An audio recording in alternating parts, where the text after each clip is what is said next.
To be honest, I contemplated if I wanted to record a podcast this week because it felt kind of uneventful comparing to the weeks prior. But I thought, I think I need to overcome this mental blockage and be a little bit more, mentally disciplined with my commitments to my side projects, even though this is not something that I was very, what is the word I'm looking for? I was very focused on. I still kind of wanted to keep the promise that I made. And in trying to organize my thoughts and see, compile the things that have happened this week, even though I thought nothing really happened much, I ended up having a few things that I should and could probably talk about. So, cheers to me overcoming my mental laziness. And oh my gosh, a sneeze is coming. Five, four, three, two. Okay. Whew. I'm sneezing a lot. I think it's the pollens are back. Either it's the pollens or it's uni, and I'm hoping for the pollen and not uni. So fingers crossed for me, please. But definitely go grab some water if you're eating. Put get comfy, because here's a rundown of my quote unquote uneventful week. Hope it's a doozy, but it just might not be. But hey, not every single week needs to be chaos. I do appreciate normalcy. So, normalcy, we go.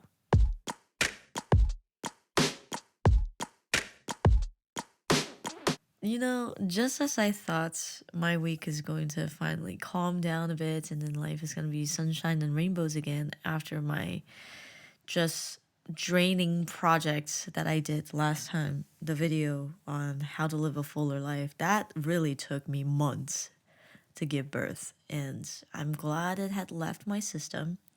And I'm very genuinely surprised at the reception that it received in the short amount of times. I definitely have to attribute to like parts of the exposure to like a creator that I've connected with in the past year. And she spoke some really kind words on her stories, and it led to some of the people visiting my channels. And then, but overall, I have been very pleased with the outcome because in the beginning I was just concerned about it's for me every single project is has it surpassed the 100 mark. If it has, then at least I don't feel, in a sense it's almost kind of like embarrassed. I was like, okay, I don't feel embarrassed anymore. But it was like it slowly passed 100, then don't know what happened. It just kind of picked up from there. Now, we're not talking about some groundbreaking numbers like 250K, but it was like currently it sits at around like 800 in 8 days, which is a lot better than what I've had done in the past. So even though I'm not a numbers gal and I don't really focus on, I'm not too stressed about numbers, I was very pleased with the way that it was received and some of the comments that I received, and even comments from people that I didn't expect to have seen my videos. Why did I say it like that? Videos, or said the things that they've said. So I genuinely it was a relief to see how the public has received my message, that what I wanted to say was heard in a sense that was whole. So I was really pleased about that. And when I first, before I posted the video, I was almost at 900, and now we're almost at 1,000. Actually, if we check, I think we've probably surpassed one. I wanted to type YouTube Studio, but I typed YouTube Stupid. Oh my gosh. What is wrong with me? Boom. Let's see. Oh, that's not it. Let's switch accounts back to, yep, we have just exactly 1,000, well, 1,002 subscribers. Thank you so much for everyone for the 100 of you that decided to join my journey after this video. Yeah, I've just been very thankful that it is finally out, because that was such a mental load on my freaking prefrontal cortex, and now that it's gone, I felt like I could see clearer. if that is even biologically possible. But, you know, after making this video, my goal was really to, okay, for the next like weekend or maybe two, I just really want to cleanse my brain to prepare for, to kind of like rake the soil for the next project, which is the one about going home, going back to motherland again. And those are, everything has been filmed already. Well, not really. Maybe like 20% still needs to be filmed, but a vast majority of the videos that I will be using is from the motherland. And as you may have guessed, I'm no longer in the motherland, so there's no way I could redo those shots anymore. And all I have to do is the parts that I need to film here in Seoul. So this week, no, I should really start with Monday. Monday, I had an obligation. Well, I needed to do my health check again because apparently my first health check that I did last December had expired. I didn't think they would expire that quickly, but it expired and I had to do another one. So my front desk teacher was like, "Sorry to bother you, but can you do another one?" I'm like, "Okay, I'll try to do it." Originally, I wanted to do it on Friday, but then I realized, wait, last Saturday was sports day. I didn't want to be like, I didn't want to feel weak the day after. So I said, you know what, can I do it on Monday? And she's like, yeah, no problem. So then this Monday, I went to the hospital. I did everything and then drew blood, like my eyesight, which my eyesight is 0.9. Please, if you understand what that means. What does that mean? Am I legally blind yet? Because debating if I should do LASIK. I did all the tests, and then one interesting thing, like in hindsight, right, in retrospect, was when they were doing my like heart reading, they had to do it twice. Like the first time when she did it, she was like, "Oh, let's do that again." I was like, "Okay." I mean, I'm already laying down. Like these things are already attached to my chest, so might as well run it back again.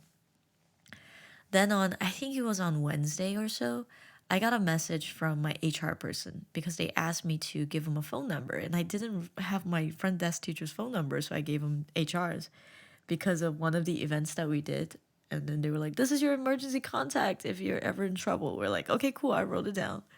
So I wrote down her number and then they called her. So she said, "Hey, I got a call that your medical examination results are ready, so you can go pick it up." I was like, "Cool." And then I keep seeing that she's like typing because we use Slack. So you can see like, so and so is typing, so and so is typing. It's like the equivalent of those like three dots you see on iMessage. So I'm like, okay, is there anything else that she needs to tell me? What's going on? So I'm like watching the window and waiting for her to say whatever she needs to say. Then she said, they also told me that there were some irregularities in your heart reading and they recommend you to talk to a specialist if you have trouble, with chest pains or difficulties breathing. And I was just sitting there like, huh? What? So that sent me in a little bit of a frenzy, but then I'll try to like evaluate my own health condition. I'm like, have I ever had any instances where I had difficulties breathing? And I was like, "Julie, have you?" And I was like, "I don't think so." "Have you ever had any chest pains, Julie?" And I'm like, "I don't think so." So I single handedly decided that I did not need to speak to a specialist. I don't know about you, I don't really like hospital, which is funny considering that I was supposed to be pre med. But yeah, I was like, no, if I can avoid it, I'm gonna avoid it. I know that I probably should have gone to a specialist and just check it out for peace of mind, but I think not knowing is my peace of mind. I don't want to know if something's wrong with me. You know what? If life decides that tomorrow is my last day, then tomorrow is my last day. I don't want to know ahead of time, but because that's only going to make me more nervous in a sense. So I did my health check and everything was smooth sailing until I get bombarded with messages from my mom. And at first, I mean, we all use WeChat. So we use WeChat and we have a family group chat, right? So I got a text message from my mom saying this happened. And then she left me an audio. I haven't listened to audio. And then she left me a message saying, "Call me when you can." I was like, oh no. I haven't called my mom in a long time. I know I should have called sooner, but our situation is complicated. Our relationship is complicated, anyways. But I decided against my inhibition to call her because what if it's something, some sort of emergency? Then I need to be there, right? So I knew she was going to kind of talk to me about my sister because something happened between them two, and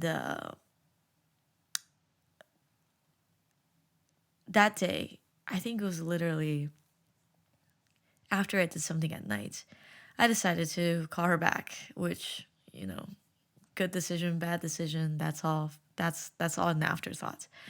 So I called her to see what was going on. And basically, the problem that stemmed into this phone call was that she was having, I don't know if it's safe to say like withdrawals, not really, with my sister. So what happened was she was out of town, and naturally my sister was left to her own devices, and she called her, asking her, where are you? Well, she was calling her, but she never picked up. So, as a mother, naturally, you're worried that, what is my child doing? Why is she not picking up at 10:30? So she called and called and called, but the phone was never picked up. Then she had no other choice but to leave a message in the group chat, our family group chat with everyone in it, to say, "Hey, pick up your phone," right? So because our fearful leader, the man in the family, dad is in there. So of course, she picked up after that was mentioned in the group chat because dad was like, "Pick up the phone, mom is calling you." So she picked up, and turns out she was in the car. So my mom's like, "Why are you in the car at 10:30 at night?" And she said, "Oh, I left something.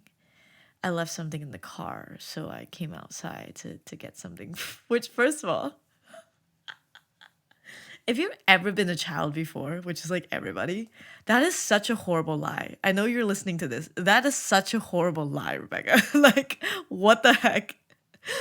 And then my mom's like, "I don't believe you. Turn the camera around." She turned the camera around. Lo and behold, it was at Wingstop. So mom's like, "Why are you at Wingstop?" And then she said, "Oh, I was hungry, so I came out for food." And the mom's like, "I left you all those foods in the fridge." Like, literally, it was like we have food at home. We legit had food at home. So my mom, naturally, as as a woman with brain, she said, "Show me around the car. Like, is there anyone else in your car?" And she was like, "No." So she showed her around, and there were like balloons in the back and stuff like that. So maybe she was going to like a surprise event, whatever. So, eventually, it's just the rest of the conversation was just like, now I find it hard to trust her because, I don't know what she's doing at all when I'm not at home. What if she invites someone to the house, and the whole thing is surrounding with safety because she is young, because the society, our society had evolved to the way that it is right now, and safety is just a joke. And that's, I genuinely do not know what she's doing. She doesn't communicate with me, and I find it hard to trust her as well. And what if something happens to her? What am I to do as a parent that's not there, literally physically, for her and with her? So the conversation took a turn when she made comments that's very similar to like, your sister is just not communicating with us. And just throughout my, I was about to say my time as an older sister, but it's like just throughout this period, or ever since my sister is old enough, I've always taken her side, and I felt like I was an advocate for her, and I've always been the liaison between my mother and my sister. Is like they have difficulties communicating with each other. It's like they like my mom can't get through to my sister. My sister doesn't want to open up. So that's the problem. Is like neither of them are reaching out, and if you don't reach out, like there's no communications involved, right? And the most important thing is communicating with each other. It's like every time I went home, it felt like I was in an apartment living with roommates.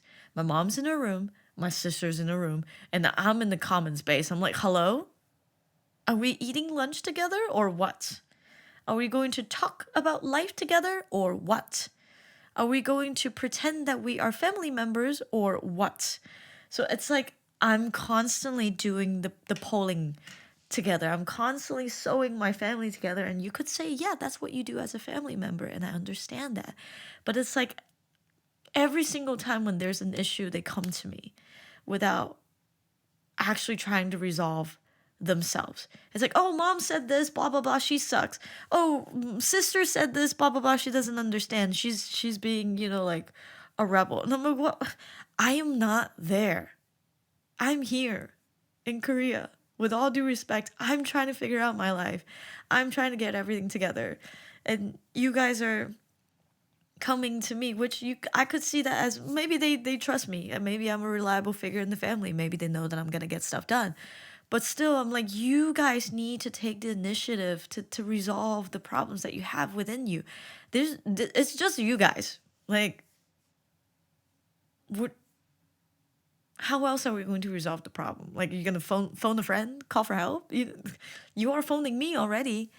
But then, so as mom was kind of, you know, talking about how there are a lot of instances where she's like, I've heard you, like, before you left, before I left, I was literally the therapist.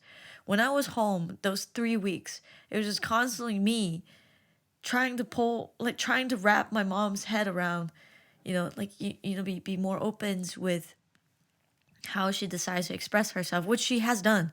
And I'm really surprised and I'm really proud of my mom for doing that, being open minded, right? Being don't be too overly critical with her.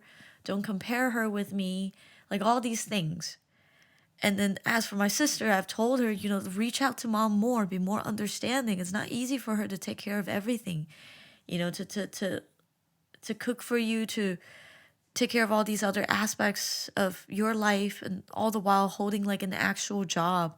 She's doing a double shift. Like it's not easy for her. You need to understand, you need to come around, you need to be more responsible, you need to be more understanding, you need to be more proactive in this mother-daughter role. I said my things, I said my piece, and then I left to come back to Korea. And here we are again. It feels like we're back to zero.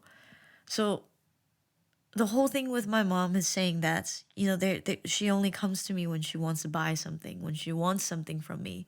And when I reach out to her to do some activities, hey, you want to do this together? She says, no, I'm busy or I'm talking to my friends. And I've told her, I kind of like was like telling her off, saying, there's a reason why she is the way that she is. She is a product of her environment. So however she behaves, it's either, directly or indirectly influenced by us. If she doesn't want to open up, then maybe it's because we didn't cultivate an environment that she feels safe enough to open up. She doesn't want to connect with you. Maybe there's something, that you are projecting that isn't welcoming for her. So it's like I've always been on the fence to defend my sister. And then, but it's like while I was explaining to my mom, I started like crying because she was, it's hard. And I apologize. It's hard for me to piece it all together chronologically because at the time my mind was just such a mess. But it was kind of like, like you were raised in America too, but why are you not the way that she is? I said, you can't say that. Like we are different people. And also I'm not raised the way that she is 100% fully raised in America. And like half of my life was in China and then half of my life was in America. Like that core formative years of my life, I had adopted like the Asian mindsets, and then it carried over to whatever American culture that I absorbed through my years as a teenager. But my sister is just like fully American, start to finish, made and designed in America, and I'm like freaking like made in China, designed in California. I'm like the little thing that you see on the side of your Apple cable. That's me. Like I am an Apple product by design. So I'm like you can't put us to the same standards like that. It doesn't measure. It's like apples and oranges. And I felt like, she's like, but I've always stood her side. I've always defended her whenever she's in an argument with dad, and I'm like, you're right. Like I see that, and she's real for that. Like no matter what the circumstances, she will always defend us first, and even though if we're wrong, and then she'll come back and kind of like lecture us and clear the ears like, hey, I defended you because blah blah blah blah, but this is not right. So like that part she is doing right, but while I was kind of defending my sister in a way, I was expressing my frustration. She's like, I've always, not pressure her enough. I've always tried to be open minded, and it's, it's true. And it kind of triggered me a bit because when I was in college, she said, you know, kids need to be pushed to know their limits. And I said, but remember, like in junior year when I came to you and I was really, really stressed and I said, Mama, I don't think this is what I'm meant to do. Like I know I'm not stupid, but it's not working for me. And what did you say? Like you didn't let me give up. You told me that because I was not strong enough. Like my will was just not firm enough. And I mean, I had no other choice at the moment in my brain but to continue of the whole path. And then after taking the MCAT, I just realized finally, like, no matter what or how they received my decision, I can't do this anymore. So that day at the In and Out, they visited me during my lunch break, and then I told them that I can't do this anymore. And that, like, I remember that day she didn't say anything to me. And I was like, you say you push me for my own good, but when I reach out to you for help, you weren't listening to me. And she said, well, it's like I didn't know, or like I needed to continue but I'm proud of, but you did it. I was like, no, I didn't. The goal that you set for me, I didn't accomplish it. Like I didn't become a medical doctor. I am not in any any sort of medical field and blah blah blah. She's like, but I'm proud of you. I was like, you tell me that now, but at the moment when I needed you the most, that's not what you told me. You didn't say a single word to me. And I'm not gonna forget that. Like that is still going to hurt me no matter what. And we were also talking about like the form of how she like parents or how she raised her kids. And I said, you know, at the end of the day, I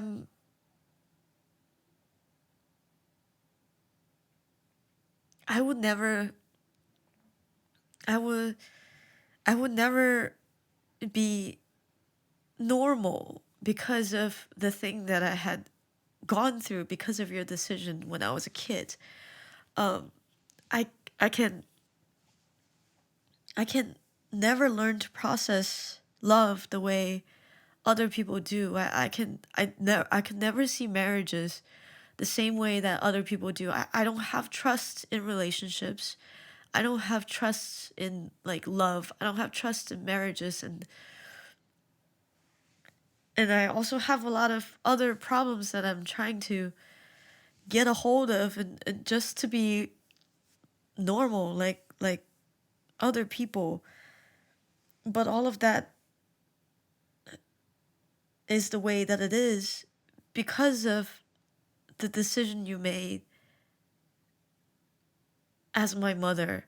And as a woman, I understand. I told her that. I was like, as a woman, I understand why you had to do the things that you did. Because she asked me, so am I wrong for taking you to America? I said no, I appreciate that. I understand that. and I understand your decision as a woman, but as a child, I can't, like, you've hurt me as a child, and that's something that doesn't, like, it cannot be changed. It has been done.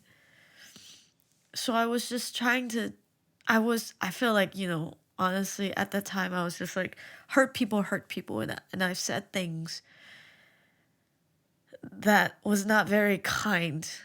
And if I was listening to my words as my own mother, I would feel very hurt too, because, all the struggles that I endured, things that I did to get my daughter to a better place, to get both of us to a better place.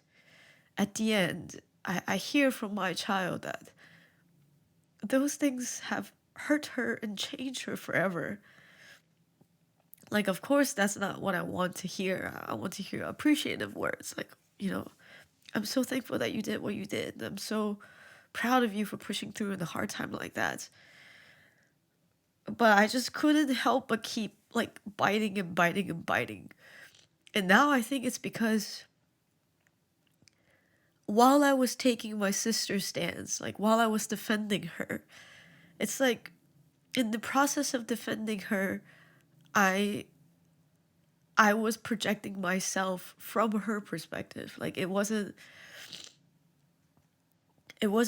like fair to say those things to my mom anymore, because to be honest, I think she's doing a little bit better. She's a bit more open-minded than she was when she was handling me.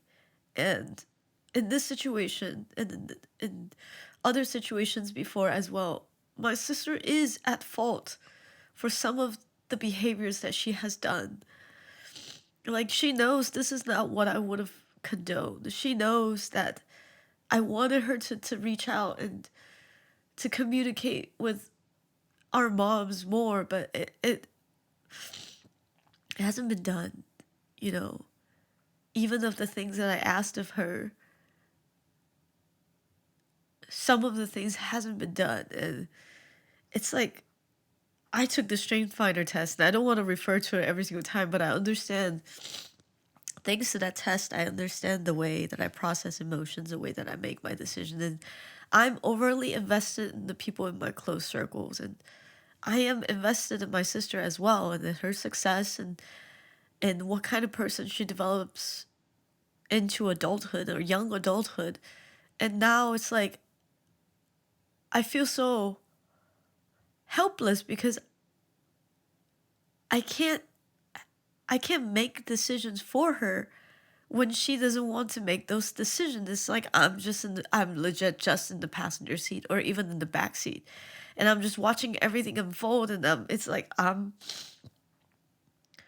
there's a divider between us. I'm screaming like, turn left, turn right, turn left, turn right, but it's not my car to drive. Like, to be honest, I'm just tired of it. I'm just tired of being so many things for my family. And I think that contributed to my outburst, if you could call that. It wasn't aggressive. I've never gotten aggressive. It's more like a frustration, a, a cry for help, that kind of thing. This is like towards the end, I just got silent. But that was something that, to be honest, I forgot about it until I pulled up my Notion. And I tend to write down what I want to talk about on my podcast, and I forgot about this, when I pulled it up, I saw this was documented. I got a phone call from my mom, and these are the things that transpired. But then the next day, I saw that they had like a mother-daughter time. So, that is my mom taking the initiative to wanting to reach out and to talk to my sister. And if you're listening to this, you know, reciprocate. reciprocates. She's doing the best that she can. There are no perfect parents. And sometimes our parents are still learning how to be parent. You need to give her grace for that, for trying. You need to try too. It's not, you both need to meet in the middle. It doesn't go 70 and 30. Like, and you can't expect them to go 70 and 30 all the time. She is human. She has fatigues too. And you can talk to her. Maybe not about everything, but you can talk to her. She is there for you, and she can only be there for you if you let her. Just try not to break her heart, you know? Anyways, I don't want to talk about this anymore. That was that. Then Friday came around. Friday was a bit chill. No, it was not. Oh my gosh. Friday, I had it originally stemmed as a phone call with this friend that I've recently connected with and just really bonded with a lot over the course of a few weeks. And I'm not really a call person or FaceTime person unless if you're in like my close circle. I've only FaceTimed like my best friend and my parents, my sister from like a while ago. Like not even my sister. So very quickly open up. I mentioned about this. So very quickly opening up to a person was a bit terrifying, but it felt really really natural. However, I think it started as a phone call, but then it eventually evolved into a FaceTime call, and that lasted until like 5 in the morning. So Saturday at 5 a.m., I was still not asleep. Then I showered. I was cleaning like my apartment. There were a lot of boxes. Then I because I was preparing to pack up my friends' like K-pop albums and just like ship them out on the upcoming Monday. So just a lot of like trash runs because everything has been just like piling because of projects, because of laziness, because of, procrastination. And I was finally like, enough. Also, we need room to unpack all those K-pop albums. So let's do this. So that's what I did.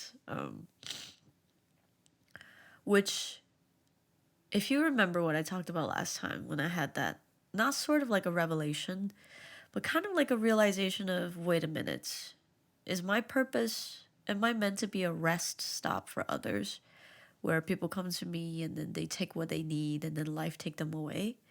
Is that what my purpose is? Then the universe was, of course, universing. And after I kind of like vocalized it, there were a few answers that I found in the books that I read in the past, like coincidentally, and also in like quotes. I remember there was this quotes that I was randomly scrolling through on Instagram, and then I saw it says, "You would never learn how to ride a bike unless if someone you trusted had let you go." And I just let that sit for a minute. I'm like, damn, you're right. I would have never learned how to ride a bike if someone I trusted didn't let me go. So in a sense, it's like everyone had learned how to ride a bike here, and then they continued on with their journey, which, if you think about it, it's a good thing. It's not meant to be sad. I mean, yes, it could be sad a little because they're away from you, but then the other day, maybe only like yesterday, I was flipping through the books that I have, the books that I purchased in the year end of 2023 and 2024. And I really, really like this really thin book. It's called Letter to a Young Poet by, I forgot her name, but by this poet. And one of the one of the many quotes that I love from her or him was this. Let me go get it. Like there were so many, and it was as if the universe is speaking through me through text. Let me grab both of the books actually. This one and this this one. So I was gifted a book on my birthday. And that book is called Ordering Your Private World. But this is not about that. So let me find that quote though. Was it this one? But yeah, I think it's much easier to get this book in the States, whereas in Korea, because I had to ship that internationally as well. This one? So they appear most people only know a quarter of it. No. Cat and the joy for the solitary. That's why it's so important to be solitary. And the future holds fast. Quite be patient. It's like through like a series of letters. Want this very wish. It's a high incentive for the individual to write. No. Come on. Status and vocation. No. Give me friendship. Avoid feeling and drama. No. Stray less, dear sir, love your solitude. No. And I did all this reading for the research of my the most recent video. So, I got the answers now. No, where are you? I missed you. Allow your judgments, their own silence. To be an artist means neither reckon nor count. Yo, bro, where the heck are you? I'm gonna be so sad. Huh? No way. Just no way. Julie. Silence. Just let it happen. You mustn't. Where about the friends? There's one about friends, I swear. Oh man, the future holds fast, Mr. Kappas, but we move in infinite, no solitary attentive when one is sorrow seemingly uneventful.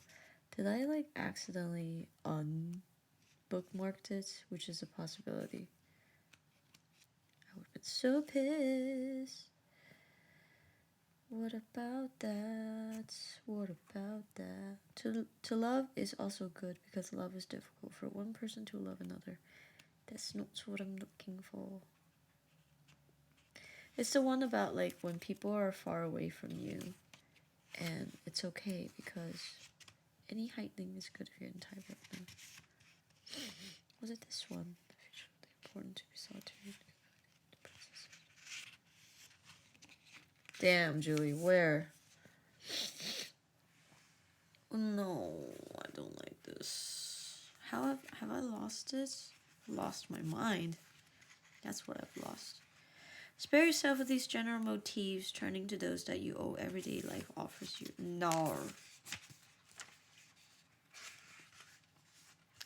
There's nothing that has been more understood, grasped, experienced, and recognized in the trembling reverberation of memory. Nar. Someone better and simpler and seen deeply. Oh, my nose. I would advise you when possible purchase a beautiful edition of... No. Allow your judgment their own silent, undisturbed development, which, like any progress, must come from deep within and can be by no means be forced or hastened. Nar. Bro. A very foreign language. Now seek the answers now. No. Everyone abuses one's learning. No. Where was it? But it was about, like, if the people who are near you is far away, that means you can... Oh, gosh. I can't believe this. I literally saw it, like, yesterday. This is insane.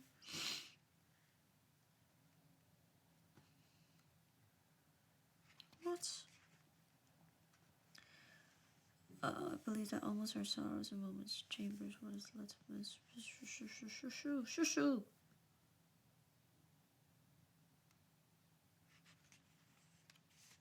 This is insane.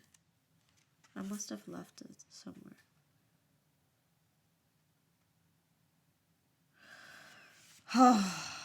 This is gonna bother me. Beautiful girls. Let me just entertain you. All over the world, I could be chasing, but my time will be wasted. They got nothing on you, baby. Nothing on you, baby. You must say hi, and I must say hey. You shouldn't worry about what they say, 'cause they got nothing on you, baby. I've lost it. God darn it. Where was it?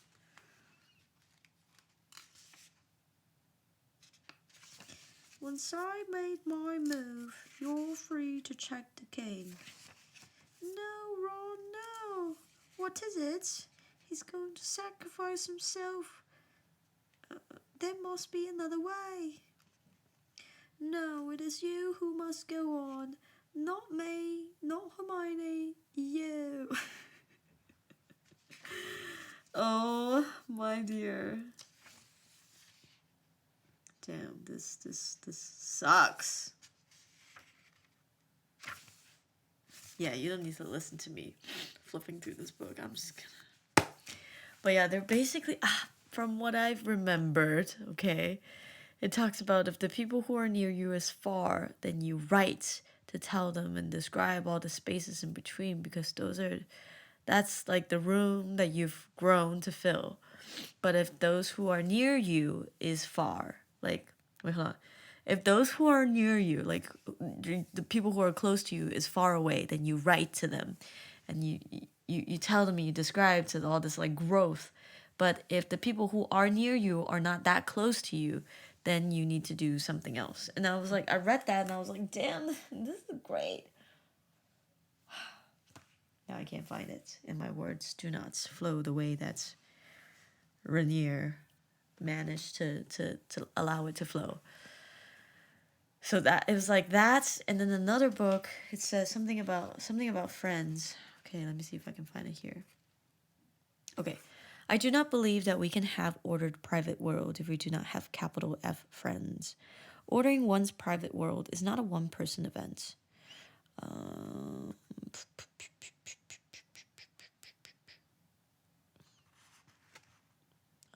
Capital F friends would create an era of accountability when one is struggling with weakness or fear.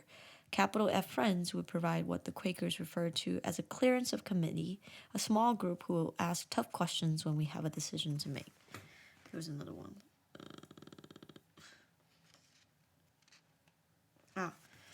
There are certain people to whom we feel we can talk because they have such deep capacity for hearing. Not hearing words only, but hearing us as a person. They enable us to talk on a level which we have never before reached. They enable us to be as we have never been before. We shall never truly know ourselves unless we find people who can listen, who can enable us to emerge, to come out of ourselves, to discover who we are. We cannot discover ourselves by ourselves. So there was like, I've just read a lot of things that hinted at friendships and friends, and I'm like, I think I'm a bit more at peace with the fact that some of these people I will feel very deep connections with, and maybe they'll stay, maybe they won't. It's really out of my hands, and as the saying goes, if it's out of your hands, then it should be out of your mind. So it's like, no matter the amount of me worrying won't change the fact that maybe one day they would be taken away, perhaps with, jobs, sickness, or whatever. Just let it be. And I'm trying to make peace with that. I think it was just the hormones talking. I was too dramatic, and I was like wrapped up in it. I was like, am I meant to be just a gas station to others, and I can't keep anyone else in my life? Well, it's not that deep, Julie. It's not that deep. You're going to continuously make connections in your life. Some of them will sustain, some of them you will wane, and it's okay. It's just part of life. You can't stay connected to everyone. That's just greedy and unrealistic. Well, almost choked on my own spit. But then on Sunday, well, Saturday bleeding into Sunday, I finally had a chance to talk to my best friend and we caught up over a lot of things. And that took like 3 hours. And yet again, I went to bed at like 5 a.m. So I slept. I woke up at around 12. Went to Taro's exhibition one more time because today's the last day. Just went there for closure, said hi to him. Then I was on my merry way home. I didn't really do much today. Oh, I did drop off my film at the development place. They're closed for the day, so whenever they get my roll of film, they'll probably message me and I'll pay and stuff. So I'm excited to see the pictures that I took in Guangzhou because it was such a gloomy weather. It's kind of perfect for film photography, but you never know because the weather was such ass. Yep, that's the only appropriate adjective for that weather. And there is actually a small vacation coming up, creeping, looming around the corner in May. So from May 1st all the way to May 6th, we actually have vacation. So Tara and I was thinking about doing maybe like a staycation. And there's this, not really like a resort, but it's just like a city, like a, think like Las Vegas, but indoor. It's called Paradise City. And we're thinking about just enjoying like they have this they call it the Seamer, I think, but they have this pool and then like these saunas. And then I was like, oh, do I need to buy rash guards? Because I'm excited. I haven't swam in a hot minute, but I think no, I'm not gonna buy a rash guard. I'm just gonna use what I have and stuff. So I'm excited about that. But other than that, other than my emotional turmoil, as well as all these other things, realizations, nirvanas, whatever you like to call it, that's those are the most exciting things that have happened this week. And